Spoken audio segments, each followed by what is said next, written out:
Book 2, Chapter 6 of A Study in Scarlet by Sir Arthur Conan Doyle.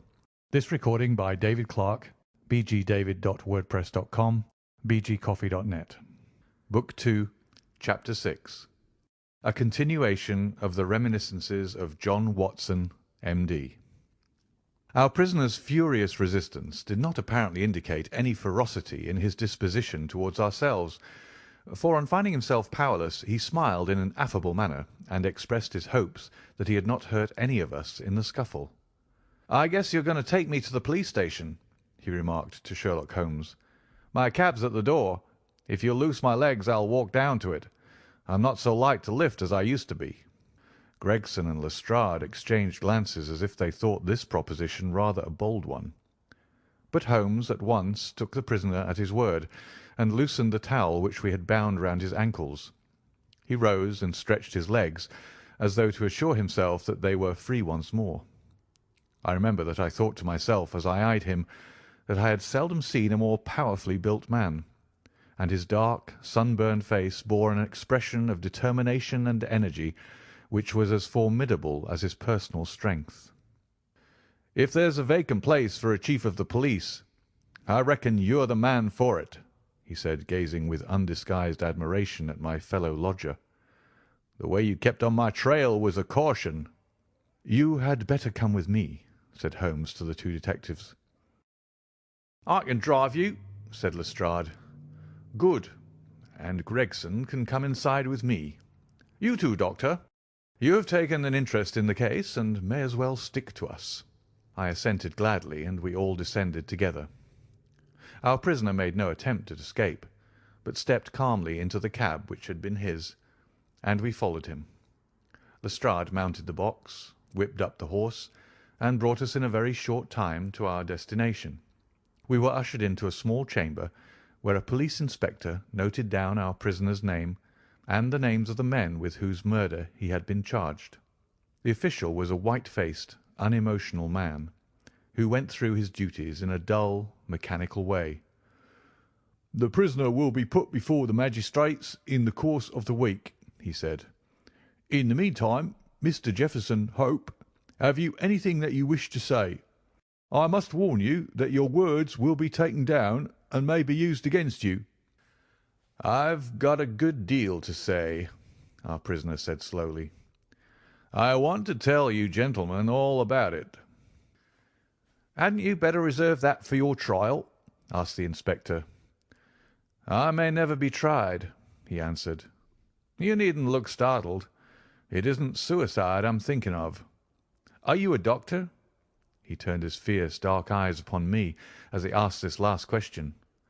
"Yes, I am," I answered. "Then put your hand here," he said with a smile, motioning with his manacled wrist towards his chest. I did so, and became at once conscious of an extraordinary throbbing and commotion which was going on inside. The walls of his chest seemed to thrill and quiver as a frail building would do inside when some powerful engine was at work. In the silence of the room I could hear a dull humming and buzzing noise which proceeded from the same source. "Why," I cried, "you have an aortic aneurysm." "That's what they call it," he said placidly. "I went to a doctor last week about it, and he told me that it is bound to burst before many days passed. It's been getting worse for years. I got it from overexposure and underfeeding among the Salt Lake Mountains.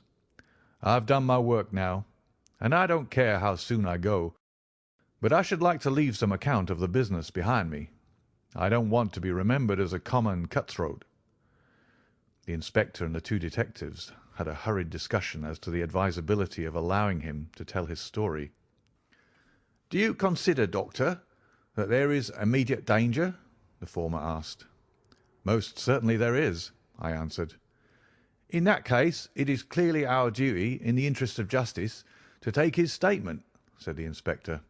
"You are at liberty, sir, to give your account, which I again warn you will be taken down."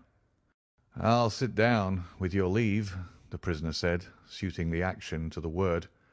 "This aneurism of mine makes me easily tired, and the tussle we had half an hour ago has not mended matters. I'm on the brink of the grave, and I'm not likely to lie to you. Every word I say is the absolute truth, and how you use it is a matter of no consequence to me." With these words, Jefferson Hope leaned back in his chair and began the following remarkable statement. He spoke in a calm and methodical manner, as though the events which he narrated were commonplace enough. I can vouch for the accuracy of the subjoined accounts, for I have had access to Lestrade's notebook, in which the prisoner's words were taken down exactly as they were uttered.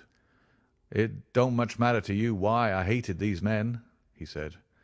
"It's enough that they were guilty of the death of two human beings, a father and a daughter, and that they had, therefore, forfeited their lives.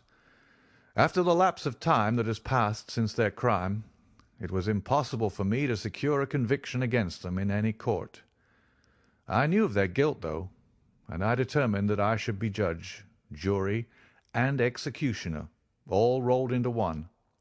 You'd have done the same, if you have any manhood in you, if you had been in my place. That girl that I spoke of was to have married me 20 years ago. She was forced into marrying that same Drebber, and broke her heart over it. I took the marriage ring from her dead finger, and I vowed that his dying eyes should rest upon that very ring, and that his last thoughts should be of the crime for which he was punished. I have carried it about with me, and have followed him and his accomplice over 2 continents, until I caught them. They thought to tie me out, but they could not do it. If I die tomorrow, as is likely enough, I die knowing that my work in this world is done, and well done. They have perished, and by my hand. There is nothing left for me to hope for, or to desire. They were rich, and I was poor, so that it was no easy matter for me to follow them. When I got to London, my pocket was about empty, and I found that I must turn my hand to something for my living. Driving and riding are as natural to me as walking, so I applied at a cab owner's office and soon got employment. I was to bring a certain sum a week to the owner, and whatever was over that I might keep for myself.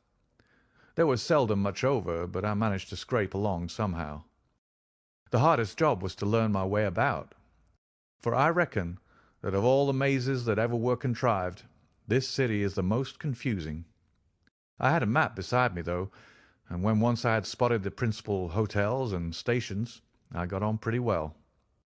It was some time before I found out where my 2 gentlemen were living, but I inquired and inquired, until at last I dropped across them. They were at a boarding-house at Camberwell, over on the other side of the river.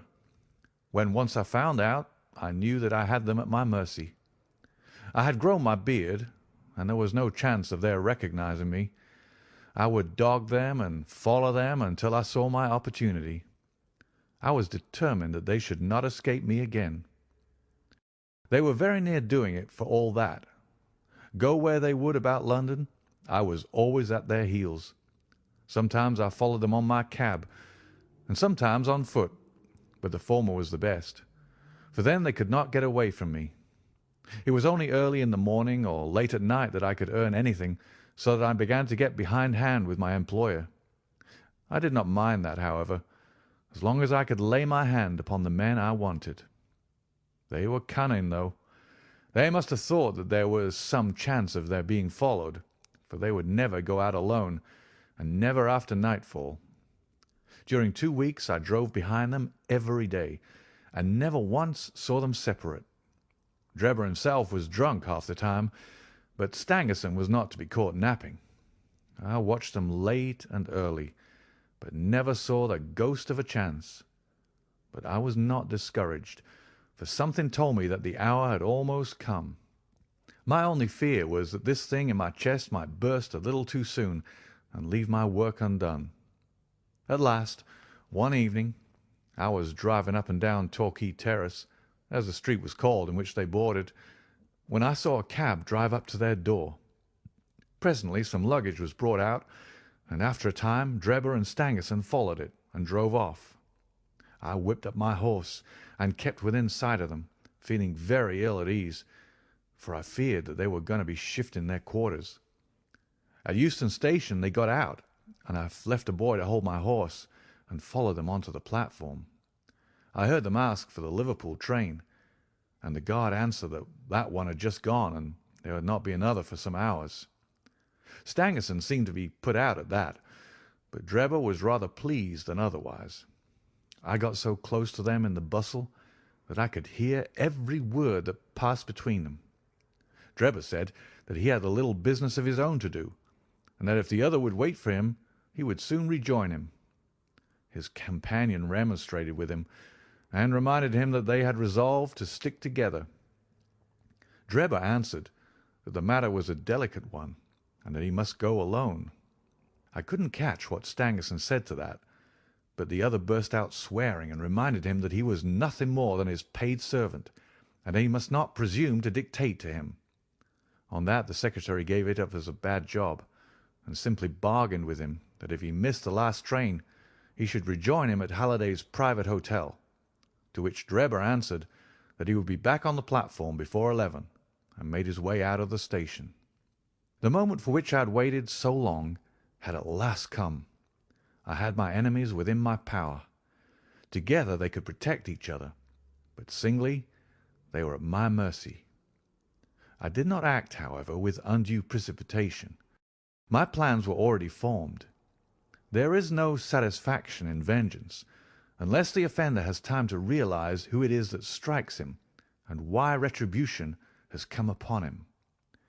I had my plans arranged by which I should have the opportunity of making the man who had wronged me understand that his old sin had found him out.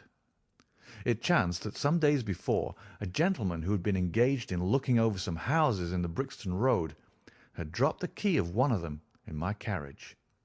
It was claimed that same evening, and returned, but in the interval I had taken a moulding of it, and had a duplicate constructed. By means of this I had access to at least one spot in this great city where I could rely upon being free from interruption. How to get Drebber to that house was the difficult problem which I now had to solve. He walked down the road and went into one or two liquor shops, staying for nearly half an hour in the last of them. When he came out he staggered in his walk, and was evidently pretty well on. There was a hansom just in front of me, and he hailed it. I followed it so close that the nose of my horse was within a yard of his driver the whole way. We rattled across Waterloo Bridge and through miles of streets until, to my astonishment, we found ourselves back in the terrace in which he had boarded. I could not imagine what his intention was in returning there, but I went on and pulled up my cab 100 yards or so from the house. He entered it, and his hansom drove away. "Give me a glass of water, if you please. My mouth gets dry with the talking." I handed him the glass, and he drank it down. "That's better," he said. "Well, I waited for a quarter of an hour or more, when suddenly there came a noise like people struggling inside the house.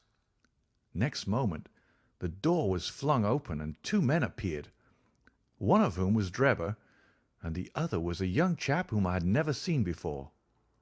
This fellow had Drebber by the collar, and when they came to the head of the steps, he gave him a shove and a kick which sent him half across the road.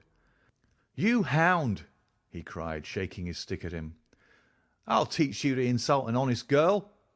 He was so hot that I think he should have thrashed Drebber with his cudgel, only that the cur staggered away down the road as fast as his legs could carry him. He ran as far as the corner, and then, seeing my cab, he hailed me and jumped in. "Drive me to Halliday's private hotel," said he.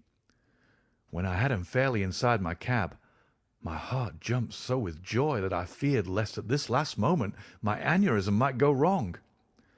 I drove along slowly, weighing in my own mind what it was best to do. I might take him right out into the country, and there in some deserted lane have my last interview with him. I had almost decided upon this when he solved the problem for me. The craze for drink had seized him again, and he ordered me to pull up outside a gin palace. He went in, leaving word that I should wait for him. There he remained until closing time, and when he came out he was so far gone that I knew the game was in my own hands. Don't imagine that I intended to kill him in cold blood.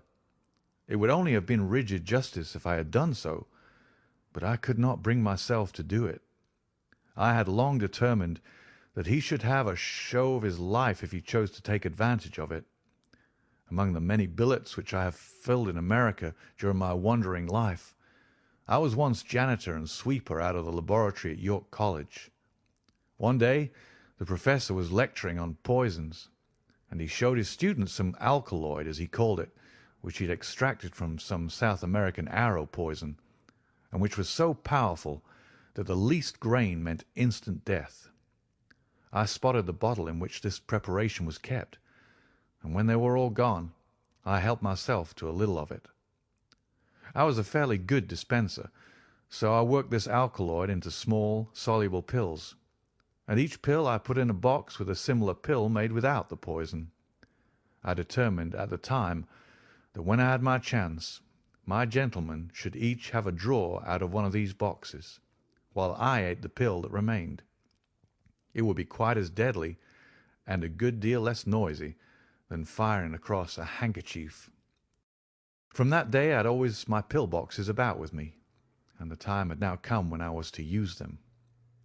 It was nearer 1 than 12, and a wild, bleak night, blowing hard and raining in torrents. Dismal as it was outside, I was glad within, so glad that I could have shouted out from pure exultation. If any of you gentlemen have ever pined for a thing and longed for it during 20 long years, and then suddenly found it within your reach, you would understand my feelings. I lit a cigar and puffed at it to steady my nerves, but my hands were trembling and my temples throbbing with excitement. As I drove, I could see old John Ferrier and sweet Lucy looking at me out of the darkness and smiling at me, just as plain as I see you all in this room. All the way they were ahead of me, one on each side of the horse, until I pulled up at the house in the Brixton Road. There was not a soul to be seen, nor a sound to be heard, except the dripping of the rain. When I looked in at the window, I found Drebber all huddled together in a drunken sleep. I shook him by the arm. "It's time to get out," I said. "All right, cabby," said he. I suppose he thought we'd come to the hotel that he had mentioned, for he got out without another word and followed me down the garden. I had to walk beside him to keep him steady, for he was still a little top-heavy. When we came to the door, I opened it and led him into the front room. I give you my word that all the way the father and the daughter were walking in front of us. "It's infernally dark," said he, stamping about. "We'll soon have a light," I said, striking a match and putting it to a wax candle which I brought with me. "Now, Enoch Drebber," I continued, turning to him and holding the light to my own face, "who am I?" He gazed at me with bleared, drunken eyes for a moment, and then I saw a horror springing up in them and convulse his whole features, which showed me that he knew me. He staggered back with a livid face, and I saw the perspiration break out upon his brow, while his teeth chattered in his head. At the sight, I leaned my back against the door and laughed loud and long. I had always known that vengeance would be sweet, but I had never hoped for the contentment of soul which now possessed me. "You dog," I said, "I have hunted you from Salt Lake City to St. Petersburg, and you have always escaped me. Now at last your wanderings have come to an end, for either you or I shall never see tomorrow's sunrise." He shrunk still further away as I spoke, and I could see on his face that he thought I was mad. So I was for the time. The pulses in my temples beat like sledge-hammers, and I believe I would have had a fit of some sort if the blood had not gushed from my nose and relieved me. "What do you think of Lucy Ferrier now?" I cried, locking the door and shaking the key in his face. "Punishment has been slow in coming, but it has overtaken you at last." I saw his coward lips tremble as I spoke. He would have begged for his life, but he knew well that it was useless. "Would you murder me?" he stammered. "There is no murder," I answered. "Who talks of murdering a mad dog? What mercy had you upon my poor darling when you dragged her from her slaughtered father and bore her away to your accursed and shameless harem?" "It was not I who killed her father," he cried. "But it was you who broke her innocent heart," I shrieked, thrusting the door before him. "Let the high God judge between us. Choose and eat. There is death in one and life in the other. I shall take what you leave. Let us see if there is justice upon the earth, or if we are ruled by chance." He cowered away with wild cries and prayers for mercy, but I drew my knife and held it to his throat until he had obeyed me. Then I swallowed the other, and we stood facing one another in silence for a minute or more, waiting to see which was to live and which was to die. Shall I ever forget the look which came over his face when the first warning pangs told him that the poison was in his system? I laughed as I saw it, and held Lucy's marriage ring in front of his eyes. It was but for a moment, for the action of the alkaloid is rapid. A spasm of pain contorted his features. He threw his hands out in front of him, staggered, and then, with a hoarse cry, fell heavily upon the floor. I turned him over with my foot and placed my hand upon his heart. There was no movement. He was dead. The blood had been streaming from my nose, but I had taken no notice of it. I don't know what it was that put it into my head to write upon the wall with it. Perhaps it was some mischievous idea of setting the police upon a wrong track, for I felt light-hearted and cheerful. I remembered a German being found in New York with Rache written up above him, and it was argued at the time in the newspapers that the secret societies must have done it. I guessed that what puzzled the New Yorkers would puzzle the Londoners. So I dipped my finger in my own blood and printed it on a convenient place on the wall. Then I walked down to my cab and found that there was nobody about, and that the night was still very wild. I had driven some distance when I put my hand into the pocket in which I usually kept Lucy's ring, and found that it was not there. I was thunderstruck at this, for it was the only memento that I had of her. Thinking that I might have dropped it when I stooped over Drebber's body, I drove back, and leaving my cab in a side street, I went boldly up to the house, for I was ready to dare anything rather than lose the ring. When I arrived there, I walked right into the arms of a police officer who was coming out, and only managed to disarm his suspicions by pretending to be hopelessly drunk. That was how Enoch Drebber came to his end. All I had to do then was to do as much for Stangerson, and so pay off John Ferrier's debt. I knew that he was staying at Halliday's private hotel, and I hung about all day, but he never came out. I fancy that he suspected something when Drebber failed to put in an appearance. He was cunning, was Stangerson, and always on his guard. If he thought he could keep me off by staying indoors, he was very much mistaken. I soon found out which was the window of his bedroom, and early next morning I took advantage of some ladders which were lying in the lane behind the hotel, and so made my way into his room in the grey of the dawn. I woke him up and told him that the hour had come when he was to answer for the life he had taken so long before. I described Drebber's death to him, and I gave him the same choice of the poisoned pills. Instead of grasping at the chance of safety which that offered him, he sprang from his bed and flew at my throat. In self-defence I stabbed him to the heart. It would have been the same in any case, for Providence would never have allowed his guilty hand to pick out anything but the poison. I have little more to say, and it's as well, for I'm about done up. I went on cabbing it for a day or so, intending to keep at it until I could save enough to take me back to America. I was standing in the yard when a ragged youngster asked if there was a cabby there called Jefferson Hope, and said that his cab was wanted by a gentleman at 221B Baker Street. I went round, suspecting no harm, and the next thing I knew, this young man here had the bracelets on my wrists, and as neatly snackled as ever I saw in my life. That's the whole of my story, gentlemen. You may consider me to be a murderer, but I hold that I am just as much an officer of justice as you are." So thrilling had the man's narrative been, and his manner was so impressive, that we had sat silent and absorbed.